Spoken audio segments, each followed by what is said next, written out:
Hello বন্ধুরা, এখন কথা হবে Kesari chapter 2 the untold story of Jallianwala. এই মুভিটা দারুণ মুভি।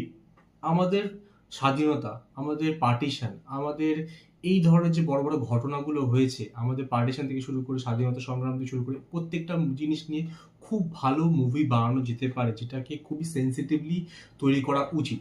এবং এই পার্টিকুলার মুভিটা সেটাতে খুবই খুবই খুবই ভালো কাজ করেছে।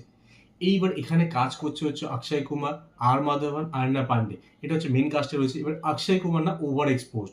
ও রিসেন্টলি যে কটা মুভি করেছে, খেল খেলবে বলে না, সারফরাজ বলে না, এরকম অনেক মুভি তুমি একটার পর একটা মুভি করে যাচ্ছে, প্রত্যেকটা কিন্তু ডিফারেন্ট টাইপ অফ মুভি করছে। সেখানে কিন্তু ওর যদি তুমি অ্যাক্টিং দেখো বেশ ভালো, বাট এত ওভার এক্সপোজড হয়ে গেছে যে যে ভালো কাজও করে সেটা কিন্তু লোকে দেখতে যাচ্ছে না, খুব ফ্লপ যাচ্ছে। এই মুভিটা দেখে আমার খুব খারাপ লাগছে যে মুভিটার যে মানে প্রি সেলিং বা যে ফার্স্ট ডে ওপেনিং খুবই খারাপ গেছে। বাট এই মুভি নিয়ে কথা বলা উচিত, এই ধরনের মুভি দেখা উচিত। এবং এই ধরনের মুভি না চলে না, ভবিষ্যতে এই ধরনের মুভি আসবে না। কি আসবে? তোমার ওই পুষ্পা নাহলে জাট, এই ধরনের মুভি তোমার দেখতে হবে। সেখানে বলবো এই মুভিটা ডেফিনেটলি দেখা উচিত সবার। কেন বলছি? বিকজ এখানে ফার্স্ট অফ অল স্টোরিটা যেটা দেওয়া হয়েছে, এটার উপর ডিটেল অ্যানালিস করা হয়েছে। ডিটেল যে আগে দেখে বের করা আছে ওই সময় কি ছিল, কারা কি ফিল করেছিল, কত লোক মারা গেছিল, কিভাবে মারা গেছিল, ওইখানে সিচুয়েশন কি ছিল, এভরিথিং যে ডিটেলস যে রিসার্চ করা, তারপরে যে মুভিটা বানানো, এই প্রডিউসার, ডাইরেক্টর এবং যারা টিম কাজ করেছে তারা সবাই এটার পিছনে খেটেছে।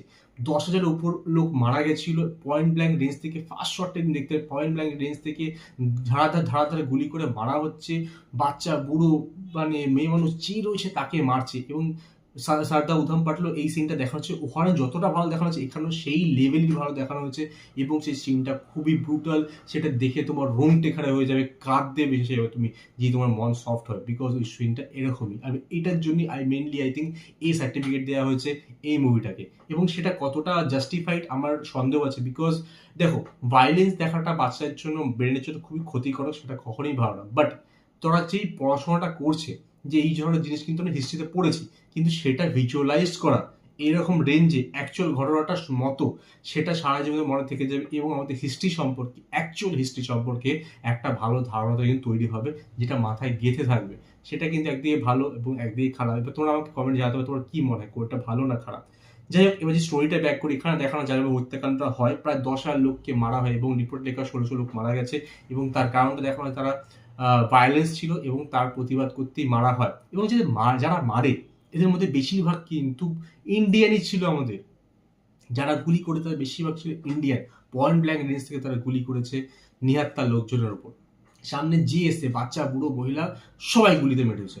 আর এক একটা সিন এত ভয়ানক, এত ভয়ানক, লাইক একটা বাচ্চা ছেলে, ওই সিনটা লাইক কান্না পেয়ে যায়। একটা বাচ্চা ছেলে তার বোনকে কোলে নিয়ে আসে, আগে বোনটাই গুলি করে ছেলে করে দেওয়া হয়েছে।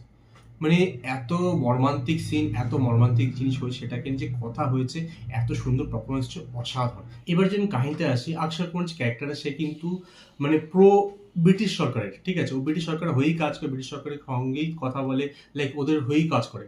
তো অক্ষয় কুমার কিন্তু এখানে ফার্স্ট অফ অল ছিল হচ্ছে একদম প্রো হচ্ছে ব্রিটিশ সরকারের লোক। সেখান থেকে এই ঘটনাটা পড়েছে যখন ব্রিটিশদের সরকার, ব্রিটিশদের কোর্ট, সেখানে গিয়ে ব্রিটিশদের এগেনস্টেই কেস করে এবং সেটা যেভাবে লড়ে এবং লাস্ট পর্যন্ত সে যেভাবে পাল্টিকে একদম প্রো ইন্ডিয়ান হয়েছে না, তো মনে হবে যে ওর থেকে এবার দেশভক্তি হয় না। এবার ওর অপোজিটে আমরা পাই কাকে? ওর অপোজিটে আমরা পাই হচ্ছে আর মাধবনকে, যে মোটামুটি মিড সেইনের মিড যখন হয়েছে তারপরেই আসে, মোটামুটি সেই জায়গা থেকে এসেছে। তার সঙ্গে যে টাসেল, তার যে অ্যাক্টিং দারুণ। আমি এদের অ্যাক্টিং এর আগে না, আমি কথা বলব আয়না পান্ডের অ্যাক্টিং নিয়ে। আয়না পান্ডে এখানে দারুণ কাজ করেছে। ওকে যে রোলটা দেওয়া হয়েছিল, জেনারেলি ও থাকলে যে মুভি তাকে ট্রোল করা হয় এবং সত্যি ট্রোল করার মতনই কাজ করে। বাট এখানে ওকে যে রোলটা দেওয়া হয়েছে, যেটুকু দরকার, তুফান কাজ করে আমি বলবো না, বাট যে রোলটা দেওয়া হচ্ছিল, যেটুকু দরকার ছিল, বেশ ভাই ভালো কাজ করেছে। আমার তার কাজ খুব ভালো লেগেছে এখানে।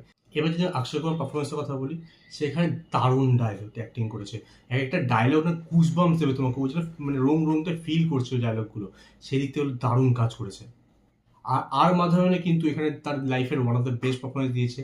বেশ বেশ ভালো কাজ এবং সব মিলিয়ে না লাইক খুব সুন্দর লেগেছে। এবং প্রত্যেকটা জায়গায় যেরকম ব্যাকগ্রাউন্ড মিউজিক ইউজ করা হয়েছে, প্রত্যেকটা জিনিস দারুণ লেগেছে। যে ভিলেনটা ছিল তাকে ভিলেনিশ লেগেছে, তার ডায়লগ, তার way of talking, everything was really really good.